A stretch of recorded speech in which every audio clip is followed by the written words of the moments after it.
SI भर्ती की बात कर लेता हूँ। एसआई भर्ती पर अब क्रेडिट लेने की होड़ मची हुई है। राजस्थान की राजनीति में उबाल आ गया है। दो दिग्गज नेताओं के बीच जबानी जंग छिड़ी हुई है। मंत्री किरोड़ी लाल मीणा और सांसद हनुमान बेनीवाल के बीच आरोप प्रत्यारोप का दौर जारी है। इस बीच सांसद हनुमान बेनीवाल किरोड़ी लाल मीणा पर आरोप प्रत्यारोप कर रहे हैं। उधर से किरोड़ी लाल मीणा भी पूरी तल्खी के साथ जवाब दे रहे हैं और दोनों के बीच के आरोप प्रत्यारोप लोगों के बीच सुर्खियां बटोर रहा है। हनुमान बेनीवाल, सांसद हनुमान बेनीवाल साहब हमारे साथ जुड़ गए हैं। हनुमान बेनीवाल साहब, स्वागत है सर आपका जी राजस्थान पर। सर धन्यवाद साहब। सर, किरोड़ी लाल मीणा जी और आपकी चर्चा सुर्खियां बटोर रही है पूरे राजस्थान भर में। सबसे पहले आपका रिएक्शन इस पर। देखिए ये एसआई भर्ती जैसे ही रद्द हुई और कोर्ट का फैसला आया और आरपीसी पुनर्गठन की बात की, तो उसमें एक न्यूज़ चैनल के ऊपर मैं बाइट दे रहा था और डॉक्टर साहब भी थे जुड़े हुए। मुझे नहीं पता कि अब डॉक्टर साहब किस वजह से परेशान थे, क्या गुस्सा था। बात ठीक ठाक चलते चलते ट्रैक से उतर गए, तू में आ गए थे और फिर बात बढ़ गई। खैर ऐसा इतना कुछ भी नहीं हुआ। और आज देखिए, डॉक्टर साहब का मेरा 20 साल का संबंध 25 साल का है और मैंने ये हमेशा कहा था मुझे छोड़ के चले गए मतलब 18 में हम लोग लड़ते, किरोड़ी लाल मीणा और हम और घनश्याम जी, तो 50-55 सीट आ सकती थी। और मैं जब डॉक्टर साहब आंदोलन कर रहे थे, वो बात थी 2 साल पहले की, और 2 साल पहले कांग्रेस का राज था और जैसे ही सरकार बनी, अगर इसको रद्द करा देते भर्ती को तो झगड़ा ही समाप्त हो जाता। हमने थोड़ा ही कहा, हमने तो 4 महीने पहले बीड़ा हाथ में उठाया, जब थक गए थे चारों तरफ, जब नाउमीद हो गए थे कि भर्ती रद्द नहीं होगी, तब आरएलपी और हनुमान बेनीवाल सड़क से लेकर सदन तक लड़े। दिल्ली तक मामला पहुंचा, लाखों लोगों की रैलियां करी। और ये धन्यवाद दूंगा मैं हाई कोर्ट को, और दूसरा क्रेडिट मिलेगा राष्ट्रीय लोकतांत्रिक पार्टी को, क्योंकि सड़क पे हम थे और कोर्ट फैसला कर रहा था। तो भजनलाल जी कह रहे हैं मैंने कर दिया, तो वो कैसे कर दिया? आपने कुछ जज से बात थोड़ी करी, कैसे? सरकार तो पहले ही कर देती भाई, सरकार ने थोड़ी किया। हाई कोर्ट ने, सरकार ने तो कहा कि रद्द नहीं करेंगे, पहले कहा रद्द करेंगे, अब कहा नहीं करेंगे। और हाई कोर्ट ने कहा कि आरपीएससी का पुनर्गठन करो। जब आपके बाढ़ खेत को खा रही है, जब आरपीएससी के अंदर इस तरह गंदगी फैली है, 2 मेंबर और पूर्व चेयरमैन संजय सोत्रे के खिलाफ आप पीआईएल दर्ज करें और इनकी जांच करें, तो अभी तक सरकार को इस्तीफा ले लेना चाहिए। डॉक्टर साहब कल भावुक होके और जिस तरह उन्होंने बयान दिए, आरोप लगाए, तो मैंने भी उन पर रात को आरोप लगाए। हमारा रिश्ता बहुत पुराना रिश्ता है, आसानी से टूटने वाला नहीं है। वो बात अब हो गई, देखिए सुनो, जो घटना हो गई उसका तो कोई इलाज नहीं है। आपको नहीं लगता सर कि मुझे भी पीड़ा हुई, लेकिन डॉक्टर साहब ने, आप कह रहे हैं आपको पीड़ा हुई? बताएं। आप और किरोड़ी लाल जी बहुत पुराने साथी हैं और जिस स्तर पर आप दोनों ही पहुंच चुके हैं, दोनों ही नेता, आपको नहीं लगता कि अब क्रेडिट की दौड़ से बाहर हो जाना चाहिए? आप अब भी कह रहे हैं कि क्रेडिट आरएलपी को मिलना चाहिए। एक बार बड़ा दिल रखते हुए कह दीजिए, ठीक है छात्रों का काम हो गया ना, हमारे लिए तो वही क्रेडिट है, चाहे जो लेता रहे क्रेडिट। अरे आप ऐसा है, मेरी बात सुनो, आप हमारी जो सवाल और जवाब है ना उनको उसी पे रखें। मैं ये कह रहा हूँ कि सड़क पे राष्ट्रीय लोकतांत्रिक पार्टी बैठी थी और 127 दिन से आंदोलन था शहीद स्मारक पे, और डॉक्टर साहब ने जब आंदोलन किया उस समय कांग्रेस की सरकार थी। 4 दिन शहीद स्मारक पे बैठे, मुझे आमंत्रित करते, 100% जाता। मैं तो उनके साथ ही लड़ा 15 साल, और मैंने डॉक्टर साहब को आमंत्रित किया मानसरोवर की रैली में जो 1.5 लाख लोगों की थी। मैंने कहा आप आ जाना और सरकार की तरफ से हमें आश्वासन दे देना, हम तो इसमें ही राजी हैं। अब वो आए नहीं, और कल क्या कि ट्रैक चेंज कर दिया उन्होंने, तो थोड़ा सा राजस्थान में मैसेज अच्छा नहीं गया। लेकिन मैंने मेरी भाषा संयमित रखी थी। आप भी देख रहे सारा, जी न्यूज़ ने बाद में भी इंटरव्यू लिया हमारा, हमको साथ बिठाया। मेरा डॉक्टर साहब का संबंध अलग तरीके का, वो किसानों के लिए लड़ रहे हैं। तीसरे मोर्चे की बात उन्होंने ही करी और मैं भी उनके साथ घूमता रहा सड़कों पे। और जहाँ तक राजनीति में लाने की बात है, मुझे डॉक्टर साहब राजनीति में नहीं लाए। मेरे पिताजी तो 1977 में मेरे बन गए थे, डॉक्टर साहब 85 में बने थे। देखिए मैं सच को सच और झूठ को झूठ कहता हूँ, वो लड़ाके हैं, इसमें कोई दो राय नहीं। तीसरे मोर्चे की बात भी करी, लेकिन जब उन्होंने बात की तो उनके साथ मैं ही खड़ा मिला। एक एमएलए उनके 4 विधायकों के साथ खड़ा मिला राजस्थान की सड़कों पे, विधानसभा, जहाँ आंदोलन किए वहाँ हर जगह तैयार मिला। और वो मेरी हुकार रैलियों में आते थे, 5-5 लाख की रैलियां होती थी, लेकिन उस समय 18 में अगर मिलके लड़ते तो आज ये स्थितियां नहीं आती। आज सरकारों के अंदर हम लोग होते, वो सरकार में है, लेकिन सरकार में उनकी स्थिति क्या वो खुद जानते हैं, वो परेशान है सरकार से, उन्होंने इस्तीफा भी दे दिया था। मैं उन बातों में नहीं जाना चाहता, जो कल बात हो गई कल ही समाप्त हो गई। मेरा उनका दिल दुखाने का मन नहीं था, लेकिन उन्होंने मेरा कितना दिल दुखाया उसमें भी तो आप जाओ। डॉक्टर साहब दो बातें कह रहे हैं, मैं तो दो बातें बोल रहे हैं डॉक्टर साहब। पहला ये कि हनुमान बेनीवाल को तो राजनीति में ही मैं लेकर आया और वो इस तरह से आप बात कर रहे हैं मुझसे। दूसरी बात ये डॉक्टर साहब ये भी कह रहे हैं, साथ के साथ जोड़ रहे हैं कि भाई मैं सरकार में हूं, मंत्री हूं, जितना मैं बोल सकता हूं उतना मैं बोला, जितना मैं खड़ा हो सकता हूं छात्रों के साथ उतना मैं खड़ा हुआ। नहीं तो मैंने कब मना किया मुझे ये बताओ ना। लेकिन सड़क पे तो मैं ही बैठा था, आप मान रहे थे ना। अब आप कल को अभी जी पे चल रहा है मेरा, कोई कहता मैं फर्स्ट इंडिया बोल रहा हूँ, उसमें थोड़ी बोल रहा हूँ, जी पे तो बोल रहा हूँ मैं, अभी जी पे तो बात हो रही मेरी। मैं ये कह रहा हूँ कि मैं जो हूँ सड़क पे हूँ, मैंने बीजेपी छोड़ा, डॉक्टर साहब ने बीजेपी छोड़ी, घनश्याम तिवारी ने छोड़ी, वो दोनों वहां पे है। मैं हूँ क्या बीजेपी के अंदर? मेरी पार्टी बना के लड़ रहा हूँ साहब, मैं राजस्थान के अंदर पार्टी बना के लड़ रहा हूँ। और ये जब मुद्दा मर गया था तब इस मुद्दे को मैंने हाथ में लिया और इसके अंजाम तक पहुंचाया। हाईकोर्ट अगर फैसला खिलाफ करता तो लाख आदमियों के साथ डॉक्टर साहब नहीं होते, मैं ही दिल्ली को घेरता जाके, क्योंकि बीजेपी में रह के नहीं लड़ सकते, इनकी मर्यादाएं मैं जानता हूं। लेकिन बात यह थी कल जिस हिसाब से इन्होंने बात की उससे दिल हमारा दुखा था। और कुछ आरोप मैंने भी लगाए, मैं मना नहीं कर रहा हूं, उन्होंने मेरे पे लगाए, मैंने भी आरोप लगा दिए उन पे। आरोप तो लगा दिए सर, आज दिन भर जी आरोप तो लगा दिए सर, लेकिन आपको नहीं लगता वो आरोप प्रत्यारोप, वो जो आप दोनों की ही मैं बात कर रहा हूं, जिस तरह से आरोप प्रत्यारोप लगाए गए और जिस तरह से बात हुई, उससे कहीं ना कहीं मैसेज अच्छा नहीं गया लोगों के बीच, आपको नहीं लगता है? मैसेज तो अच्छा किसी का नहीं जा रहा ना। भजनलाल का कौन सा जा रहा है, राहुल गांधी का क्या जा रहा है, मोदी जी का क्या मैसेज? वैसे तो सबका ऐसे ही जा रहा है।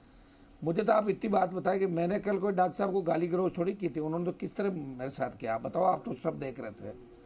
कल डॉक्टर साहब शुरुआत करके आए, वो मेरे से बड़े थे, उनको शुरू नहीं करना चाहिए। अगर मेरी तरफ से होता तो मैं उनसे उस तरह की बात भी करता, मेरे बड़े भाई हैं, हमारा कोई ऐसा मामला नहीं कि कोई मामला, हम क्रेडिट की लड़ाई भी नहीं, उनको समय समय पर क्रेडिट मिला, वो लड़ते रहते हैं। आंदोलन मेरे से पहले चालू किया उन्होंने, मैं तो बाद 97-98 के बाद आया हूँ, वो तो 85 से लेके और मैं 98 तो उनको आंदोलन करते ही देखता था, हमेशा मुझे पता उनके आंदोलन। वो मेरे से कंपटीशन क्यों कर रहे हैं? सुनो, उनके इलाके अलग हैं, मेरे इलाके, वो कल जाट राजनीति पे आ गए कि हनुमान जी उनको गाली देते हैं उन नेताओं को। तो डॉक्टर साहब क्या कभी किसी को गाली नहीं देते बंद कमरे में? वो क्या कहते हैं, मेरे से ज़्यादा उनको कौन जानता है, मैं ही रहा हूँ सब ज़्यादा साथ, मैं उन बातों में नहीं गया। लेकिन वो आजकल जिस तरह की बात बोल रहे थे उससे लग रहा है कि मेरे समाज के कुछ नेता जो फ्रस्ट्रेटेड है, हार गए, वो इनके साथ बैठते होंगे, वो बात करते होंगे, तो वही भाषा उन्होंने कि इन्होंने जाट लड़कों को खराब कर दिया। अब डॉक्टर साहब आपको क्या करना, कौन खराब हो रहा है, कौन सही हो रहा है? और अपने कौन सा मीणा समाज के सारे लड़कों को ठीक कर दिया? वो तो देखो सुनो, सारा राजस्थान जानता है मैं किस हिसाब से लड़ता हूँ, वो कैसे लड़ते हैं। मैं उनकी लड़ाई को मना नहीं कर रहा हूँ, लेकिन आज वो सरकार के अंदर वो सड़क पर नहीं बैठ सकते। या तो रैली के अंदर आ जाता, आमंत्रित किया जब, या मुझे कभी बुलाते मैं नहीं जाता, तब वो मेरे पर आरोप लगाते। हमने भी रीट के खिलाफ लड़ाई लड़ी साहब। लोकसभा मेरा जो प्लेटफार्म है, रोज लड़ता हूँ मैं वहाँ पे। इस एसआई भर्ती को भी लोकसभा रोल पार्टी मीटिंग में ले गया था मैं, यहाँ से उठा के वहाँ भी ले गया, वहाँ भी नेताओं का आपका मैसेज ठीक नहीं जा रहा है। और ये सही है कि डॉक्टर साहब और हम मिलकर लड़े, तब उम्मीद बड़ी थी। घनश्याम जी डॉक्टर साहब भाजपा में वापिस चले गए, उनकी मूल पार्टी थी, मैं भी बीजेपी से आया था, मूल साथ ही थे। लेकिन मैं तो लड़ रहा हूँ ना सड़क पे, मैं तो सड़क पे ही हूँ। किसानों के लिए सत्ता छोड़ी, अग्निवीर के खिलाफ लड़ा, पहलवान बेटियों के लिए लड़ा, हमेशा ही लड़ रहा हूँ। कुछ एक सवाल है सर जिसका जवाब जनता भी चाह रही होगी। जो कल आरोप प्रत्यारोप का दौर हुआ, आपने किरोड़ी लाल मीणा जी को फर्जी गांधीवादी बिकाऊ कह दिया। किरोड़ी लाल मीणा जी ने कह दिया कि राज्यसभा चुनाव में हनुमान बेनीवाल ने पैसे मांगे। गांधीवादी मैंने नहीं किया। हाँ, किरोड़ी लाल मीणा जी ने कह दिया राज्यसभा चुनाव में हनुमान बेनीवाल ने पैसे मांगे। ये जनता भी चाह रही होगी, इसका जवाब एक बार हनुमान बेनीवाल साहब दे दें। जनता को सबको पता है कि हनुमान बेनीवाल खरा सोना है, राजस्थान की जनता जानती है। हनुमान बेनीवाल को पैसे से, सत्ता से मोहब्बत होती, तो सत्ता तो मेरे घर के आगे पीछे घूम रही है हमेशा। अब चाहूं तो दिल्ली में शपथ लूं और 3 दिन बाद चार्टर से राजस्थान आऊं, मैं उन लोगों की तरह नहीं हूं। मैं पूरी सत्ता चाहता हूँ 28 के अंदर राजस्थान में। मेरी लड़ाई पूरी सत्ता की है। इसमें कितना ही नफा नुकसान हो जाए क्या फर्क पड़ता है। लड़ाई के अंदर छोटे मोटे घाव भी लग जाते हैं, मौत भी हो जाती है। लेकिन पार्टी 66 साल बाद मैंने ही बनाई थी। मेरे बाद भारतीय आदिवासी पार्टी बनी। डॉक्टर साहब ने संघर्ष किया, 4 MLA इनके आए, लेकिन वो पार्टी संगमा की पार्टी थी। मैं निर्दलीय MLA था उस समय। फिर 18 में पार्टी बनाई और मेरी बड़ी रैलियों में डॉक्टर साहब आए। मैं इनकी हर रैली कार्यक्रम में इनके साथ रहा, गुमा ढाल बन के खड़ा रहता था।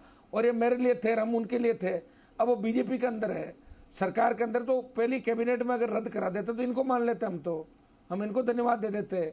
और डॉक्टर साहब तो छोटी मोटी बात बोलते ही, मैंने मना थोड़ी क्या नहीं बोलते, मैंने कब कहा नहीं बोलते, लेकिन ट्रैक चूक है ना सर। कल जिस तरह की बातें जो पूर्वी राजस्थान, नागौर, दौसा, ये एक ऐसी बेल्ट जहां पर आप दोनों का दबदबा है ये माना जाता है और आप दोनों ही जमीनी नेता के तौर पर राजस्थान में पहचान रखते हैं।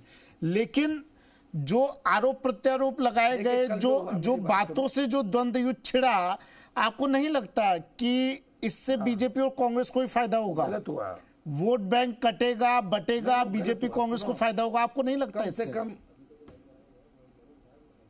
ऐसा है कि कम से कम मैं जिसके साथ राजस्थान में लड़ा हूँ एक ही आदमी, किरोड़ीलाल मीणा, उनके साथ ही मैं लड़ा और उनका ही भरोसा करता था। वो चाहे मुझे, बार बार वही बात आई, फिर वो नाराज होते हैं, वो मुझे छोड़ के बीजेपी में चले गए। बात उस समय भी यही हुई थी कि डॉक्टर साहब को बीजेपी में जाना था, तो अरुण जेटली उनके नजदीक थे, वो दिल्ली ज्वाइन कर लेते ना जाके, तो हम खुश थे। वो वसुंधरा जी के यहाँ जाके ज्वाइन करी, जिस वसुंधरा से उनका झगड़ा था, जिससे मेरा था। लड़ाई तो वहीं से शुरू हुई ना साहब। मैं तो आज भी डॉक्टर साहब के साथ हूँ, मिलता हूँ, उनके घर जाता हूँ, वो भी हमारे कार्यक्रमों में आते हैं, मना थोड़ी कर रहा हूँ मैं। लेकिन कल जिस भाषा का उपयोग करके उनको कहते पैसा ले लिया, वो मोरार का, कौन मोरार का बताओ, तो कांग्रेस का उम्मीदवार था, एक वोट मेरा था, 4 डॉक्टर साहब के थे। सचिन पायलट ने हमें बात करके रामेश्वर डूडी ने उसको कैंडिडेट बनाया, एक वोट मेरे से मांगा, मैंने वोट दिया, 4 वोट इनके थे। लेकिन ये मोरार का डॉक्टर साहब के पास कहाँ से आएगा? ये कह रहे मेरे पैसे दिलाए। तो आपने क्या मोरार का तो कोई बात करी थी क्या मेरे लिए पैसे की, या फिर आपने कोई अलग बात करी? मैं पूछना चाहता हूं उनसे कि मेरे को पैसे आप क्यों दोगे? ये लड़ाई अहंकार और अस्तित्व की तो नहीं है ना सर? उसको चाहिए था। ये बिल्कुल अहंकार और अस्तित्व की लड़ाई है साहब, बिल्कुल बिल्कुल लड़ाई ये है जी कि डॉक्टर साहब को भारतीय जनता पार्टी ने यूज किया वापस लेने के बाद भी, और जो उनको सम्मान मिलना बीजेपी में नहीं मिला। मैं तो दिल्ली में भी 2 नेताओं कह के आया था, उपराष्ट्रपति का जो उम्मीदवार घोषित करने की बात थी, मैंने कहा आपको डॉक्टर साहब को एडजस्ट करना चाहिए। राजस्थान का आदमी गया तो कोई जाट ले लो या मीणा ले लो, मैसेज चला जाएगा आपके। देखिए आपको तो अब भी चिंता सता रही है डॉक्टर साहब की, मेरे पास तो एक वोट है। आपको अब भी डॉक्टर साहब की चिंता सता रही है, आप अब भी कह रहे हैं कि उनको जो सम्मान मिलना चाहिए था नहीं मिला। सता रही, सुनो मेरी बात। हाँ। इसलिए ऐसा वो इसलिए सता रही मुझे डॉक्टर साहब की चिंता कि डॉक्टर साहब के मेरे गहरे रिश्ते हैं, दुनिया जानती है। मुझे पीड़ा इस बात की हुई, बंद कमरे में वो कोई बात कह देता ना तो मैं उस बात को नकारता भी नहीं, लेकिन इस तरह उन्होंने कह दिया बिकाऊ हो तुमने पैसे ले लिए, मैंने पैसे दे दिए। तो ये बात किस आधार पर कही डॉक्टर साहब? तो सही डॉक्टर साहब कौन सी अटैच? वो तो ये कहते हैं भाई हनुमान बेनीवाल में बहुत पुराने साथी रहे हैं और बहुत पुरानी दोस्ती रही है, तो किस आधार पर डॉक्टर साहब ने बात कह दी आपके लिए? पहली बात तो ये कि दोस्ती नहीं, डॉक्टर साहब मेरे से बड़े हैं, ठीक है, और मैंने उनको बड़े भाई के रूप में माना है हमेशा। वो जानते हैं और वो भी मेरा सम्मान करते हैं, मैं उनका ज़्यादा सम्मान करता हूँ। लेकिन हमारे तो कल बच्चों को सबको दुख हुआ कि डॉक्टर साहब को मेरा परिवार पूरा मानता है, और डॉक्टर साहब ने मेरे पे ऐसे गंभीर आरोप लगा दिए। अगर मैं जाना चाहता हूँ तो राजनीति में ईमानदारी के नाम है। मेरा तो कनेक्शन कटा पड़ा घर का, आपको पता, मैं तो बात करके जुड़ा रहता, कनेक्शन कौन रोक रहा है? पैसे लेके भी सरकार ने मेरा कनेक्शन काट दिया। डॉक्टर साहब से एक मेरी शिकायत ये भी है कि मैं 23 में MLA बना और डॉक्टर साहब ग्रामीण विकास मंत्री है, इन्होंने मेरा 5 करोड़ रुपया नहीं डाला मेरे खाते में, और वो पैसा अभी भी अटका पड़ा है। वो तो डॉक्टर साहब के सिग्नेचर से जाता ना पैसा, नहीं दिया इन्होंने। पता नहीं क्या नाराजगी इनकी मेरे से, वो ही बताए। ठीक है सर, उम्मीद करते हैं जनता के नेता हैं आप दोनों, फिर से एक साथ नजर आएंगे, फिर से। देखिए मेरी बात सुनो, बिल्कुल हम साथ हैं जी। मैं ये कह रहा हूँ आपको कि मेरे गिले शिकवे अगर है तो मैंने कभी प्रेस में, मीडिया में डॉक्टर साहब के लिए कोई गलत बात कभी नहीं बोली जी। हाँ, मैं ये जरूर कहता हूँ कि डॉक्टर साहब अगर नहीं जाते तो 18 में तस्वीर दूसरी होती राजस्थान की। अब भी मुझे चिंता इसी बात की है कि बीजेपी के कुछ लोग ये करना चाहते हैं कि हनुमान और किरोड़ीलाल मीणा लड़े और इससे इनको घर बैठे कांग्रेस बीजेपी को रात मिले, उन लोगों को जो चोर उचक्के हैं। ठीक है डॉक्टर साहब को सर, नहीं अपना करना चाहिए। कीमती शुरुआत वक्त हमें देने के लिए हनुमान बेनीवाल साहब बहुत बहुत शुक्रिया। जी राजस्थान के मंच पर आने के लिए बहुत बहुत शुक्रिया, अपनी बात दर्शकों तक रखने के लिए।